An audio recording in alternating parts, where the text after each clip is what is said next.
I'm Olivia, and this week I'm going to be covering a foreign film. I decided to pick the original version of what we know now as The Girl with the Dragon Tattoo. It was originally called Men Who Hate Women. It's a Swedish film from 2009, and of course it's adapted from the series of books written by Stieg Larsson. It basically just follows these two characters who end up meeting and being hired to solve a 40-year-old mystery for a big kind of family corporation to be able to solve the disappearance of one of the women in the family. At nearly 2.5 hours, this is a pretty intense, pretty informative murder mystery. You really have to be on board for this one. You have to be able to hook into the characters and understand why they're doing what they're doing.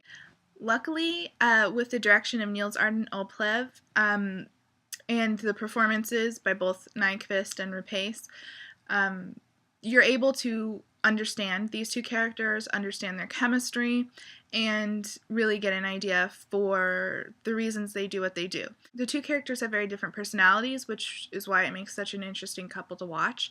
Their chemistry together makes it a really intriguing kind of mystery-solving duo.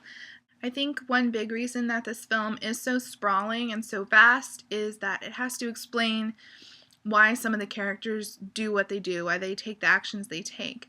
And the first act really is build-up of who these people are and why they end up in the places that they're in. And by the end of the film, all that exposition is actually useful. It helps you to understand why some of these characters would make the intense moves that they make. It is a bit exposition heavy. In the third act, after the mystery quiets down a little bit, it basically is kind of like who's where and what's happened now and where are they going to set up the next two movies. With the help of the performances, it's actually not too hard to get very wrapped up in this film and very wrapped up in the mystery. One of the best parts about this film is to see how they deconstruct each piece of evidence they get. It's fun to see how everything unravels. This is a film that includes graphic violence and graphic sexual violence. If you are squeamish at all, I would not recommend this. It has some intense scenes, and I would steer clear if you're not into that. This is a film called Men Who Hate Women, so I think you can assume that it's going to be kind of intense at parts. Hate is a really interesting emotion explored in this film because you see why other people hate other characters in this film, but by the end you find yourself hating certain aspects of characters, and it's always interesting when a film can make you feel hatred and feel violent towards something that is completely fictional. So I think the film really achieves a connection on an emotional level. The cinematography, it's not breathtaking by Eric Kress, but it really creates an ambiance and an atmosphere.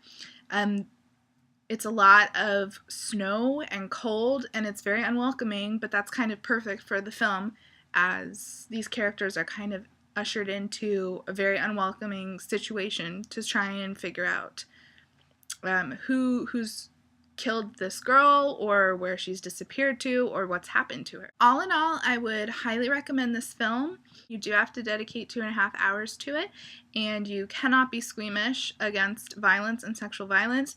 But if you're very adventurous in foreign film and you like murder mysteries, there is a certain noir aspect to this. I hope you enjoyed this quick review, and thanks for watching.